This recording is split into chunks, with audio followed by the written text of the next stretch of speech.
బండి సంజయ్ రాత్రి అంటే శనివారం రాత్రి 9 గంటలకైతే బషీర్బాగ్ పోలీస్ స్టేషన్లో లొంగిపోయాడు. దీనికి అనేక నాటకీయ పరిణామాలు అయితే చోటు చేసుకున్నాయి. బండి సంజయ్ ఇంటికి పోలీసులు వెళ్లారు, గంటన్నర శోధించారు. అలాగే బీజేపీ కార్యకర్తల ఇళ్లలో, అలాగే భగీరథ స్నేహితుల ఇళ్లలో, ఇలా అందరి ఇళ్లలో కూడా తనిఖీలు అయితే చేశారు. కానీ ఇప్పటి వరకు లొంగకపోవడానికి లేదా పోలీసులు పట్టుకోకపోవడానికి అనేక కారణాలు, కేవలం రాజకీయ ఒత్తిళ్లు అయితే ఉంటాయి. ఇందులో ఎటువంటి సందేహము లేదు. చాలా మంది బండి సంజయ్ విషయంలో నువ్వు వీడియోలు చేయలేదు కదంటే నాకు అలాంటి పక్షపాతం ఏమీ లేదు. బండి సంజయ్ కొడుకైనా సరే లేదా ఇంకెవరి కొడుకైనా సరే, అటు కాంగ్రెస్ వాళ్ళైనా బీజేపీ వాళ్ళైనా తప్పు చేస్తే తప్పే. కానీ ఇది తప్పా లేకపోతే రాజకీయంగా ఏదైనా జరుగుతుందా? ఇక్కడ రెండు కోణాలు. ఒకటి, అమ్మాయి మైనర్ బాలిక, అమ్మాయికి ఇష్టమే, అమ్మాయికి అబ్బాయికి ఇష్టం ఉండే తిరిగారు, ఇరు కుటుంబాలకి తెలుసు. కానీ అమ్మాయి మైనర్ కాబట్టి ఇక్కడ సమస్య. అమ్మాయి మీద జరుగుతున్నటువంటి లైంగిక దాడి అనేది కరెక్ట్ కాదు, కానీ వీళ్ళకి నచ్చే తిరిగారు. సరే, అమ్మాయి మైనర్ కాబట్టి ఇప్పుడు భగీరథ మీద పోక్సో కేసు నమోదైంది. ఇక్కడ బండి సంజయ్కి తెలియాల్సింది లేదా తెలియకపోయినా తెలుసుకోవాల్సింది ఏంటి? మైనర్ బాలిక అంటేనే ఇక అది నచ్చి చేసినా నచ్చకపోయి చేసినా అది పోక్సో కేసు కిందకైతే వస్తుంది. కొడుకుని మొదటి నుంచి ఈ విధంగా ఖచ్చితంగా మంచి మార్గంలో పెట్టాలి. అది అమ్మాయికి నచ్చైనా సరే తిరుగుతున్నప్పుడు 18 సంవత్సరాలు దాటకపోతే అది పోక్సో కేసు కిందకు వస్తుంది. కాబట్టి ఒక రాజకీయ నాయకుడు, ఒక పార్టీకి ప్రాతినిధ్యం వహిస్తున్నటువంటి వ్యక్తి కాబట్టి ఇంకా జాగ్రత్తగా ఉండాలి. ప్రత్యర్థులు ఎప్పుడూ కూడా ఏ అవకాశాన్ని కూడా వదులుకోరు. వాళ్ళకి ఇలాంటి అవకాశాలు దొరికితే అది ఒక పెద్ద బంగారు నిధి దొరికినట్లే. పైగా బండి సంజయ్ లాంటి ఒక ఇతర వర్గాల మీద లేకపోతే అది ఫైట్ చేస్తున్నాడు, పెద్ద ఫైట్ చేస్తున్నప్పుడు ఏ తప్పు కోసమైనా చూస్తారు. చిన్న తప్పు లేకపోయినా అవతల వాళ్ళు దానికోసం ఎదురు చూస్తున్నప్పుడు చాలా జాగ్రత్తగా ఉండాలి. ఇకపోతే సాక్షాత్తు ఒక రాష్ట్ర ముఖ్యమంత్రి రేవంత్ రెడ్డి గారే ఒక మీడియా ఎన్క్లేవ్లో మాట్లాడుతూ ఏమన్నారు? బండి భగీరథ లొంగిపోవాలి, దానికి బండి సంజయ్ ముందుకు రావాలి, తప్ప ఒప్ప కోర్టులో మీరు నిరూపించుకోండి, ఒకసారి కేసు నమోదైన తర్వాత లొంగిపోవలసిందే అని సాక్షాత్తు ఒక ముఖ్యమంత్రి చెప్పినప్పుడు వ్యవస్థలో ఎన్ని లోపాలు ఉన్నాయో చూడండి. ఒకవేళ మనలాంటి సామాన్యుడి బిడ్డ అయితే లొంగిపోవాలి అని పోలీసులు సమయం ఇస్తారా? ఒక ముఖ్యమంత్రి ఇలా మాట్లాడతాడా? ఒక కేంద్ర మంత్రి కొడుకనే కదా, ఒక రాజకీయ నాయకుడు కొడుకనే కదా వీళ్ళు ఇంతవరకు ఉపేక్షించారు.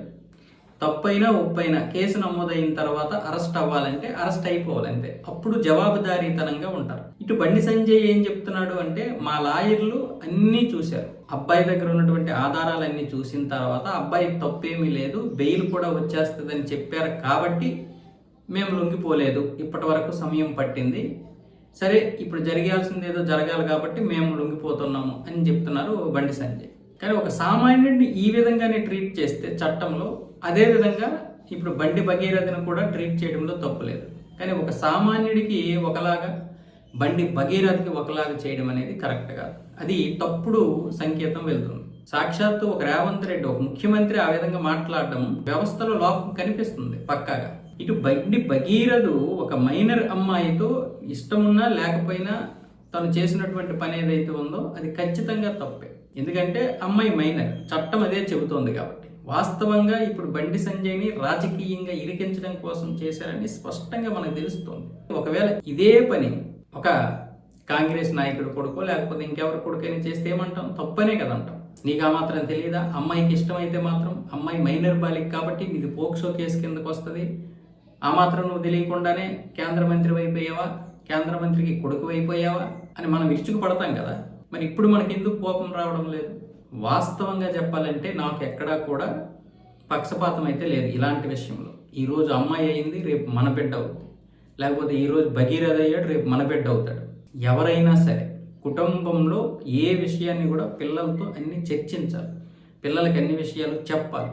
పైగా పబ్లిక్లో మనం ఉంటున్నామంటే ఖచ్చితంగా మన మీద ఎవడో ఒకడు కక్ష కడతాడు. అంతెందుకు, నేను ఇలా వీడియోలు చేస్తే నేనేం చేస్తున్నాను, నా ఇదేంటో, ఇడెక్కడ తప్పుకు దొరుకుతాడా అని చాలామంది ఎదురు చూస్తుంటారు. ఎందుకంటే కొన్నిసార్లు కొన్ని వర్గాలు చేసినటువంటి తప్పుల్ని మనం ఎత్తు చూపిస్తున్నప్పుడు, అది చాలా పెద్ద వైరల్ అవుతున్నప్పుడు మన మీద ఖచ్చితంగా దృష్టి ఉంటుంది. అది ఒక ఎమ్మెల్యే స్థాయి కొడుకైనా సరే, ఒక ముఖ్యమంత్రి స్థాయి కొడుకైనా, లేదా ఒక మీడియాలో ఉన్నటువంటి వ్యక్తినైనా సరే, ఈ విధంగా ఖచ్చితంగా ఇది ఉంటుంది, ఒత్తిడి ఉంటుంది, వాళ్ళ మీద ఒక నిఘా కూడా ఉంటాం. ఇంతకుముందు కూడా ఆంధ్రాకి చెందినటువంటి ఒక బీజేపీ ఎమ్మెల్యే కొడుకు డ్రగ్స్లో పట్టుబడితే అప్పుడు మొట్టమొదటి చెప్పింది నేనే. ఎందుకు అక్కడ ఆధారాలు కనిపించాయి కాబట్టి చెప్పగలిగాను. ఇప్పుడు భగీరథని ఎక్కడా కూడా నేను వెనకేసుకు రాలేదు, అలాగే ఇప్పటి వరకు వీడియో చేయలేదు. ఎందుకంటే అది నిజమేంటి అబద్ధం ఏంటి. మరి ఇప్పుడైనా సరే నిజము అబద్ధం అనేది మనకు తెలియదు, నిరూపించుకోవాల్సిందే. కానీ వాస్తవం ఏంటి, చట్టం చెబుతున్నది తప్పు. మైనర్ బాలికతో ఇష్టమున్నా లేకపోయినా అది తప్పు. ఎందుకు అంటే 18 సంవత్సరాల లోపు ఉన్నటువంటి వారికి ఏ విషయమూ తెలియదు, వాళ్ళకి ఆలోచన ఉండదు, లేదా ఆకర్షణకు గురవుతారు అనే ఉద్దేశంతో 18 సంవత్సరాల లోపు ఉన్నటువంటి అబ్బాయి అయినా అమ్మాయి అయినా వాళ్ళు మైనర్లుగా నిర్ధారించారు. కాబట్టి మనం చట్టాన్ని గౌరవించాలి.